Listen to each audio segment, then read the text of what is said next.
Brief, accurate and important news of today's Monday. Qari Fasihuddin Fitra, Chief of Staff of the Armed Forces, says, "We are building a powerful and well-equipped army to defend the territorial innocence of the country." He added that the Islamic community of Afghanistan does not accept orders from foreigners.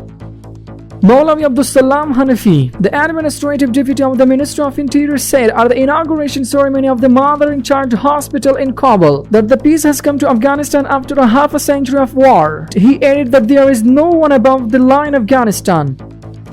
Dr. Kalandar Ibad, Acting Minister of Public Health, said at the inaugurating ceremony of the Mother and Child Hospital, the Islamic community of Afghanistan has fulfilled its promises to its people. He added that in the last 2 years, 300 health centers have been built around Afghanistan. New staff recruitment test was conducted for social media and human resources position on national radio and television. The Brief Police of the Kalkan district of Kabul saved a child from the clutches of human kidnappers. This child was abducted last night by the kidnappers from the Karabakh area of Kabul. Kabul municipality says in the 20th area of the 6th district are being completed. Due to the security of highway, fruit sellers on the Kabul Mazar Sharif highway say that their business has improved.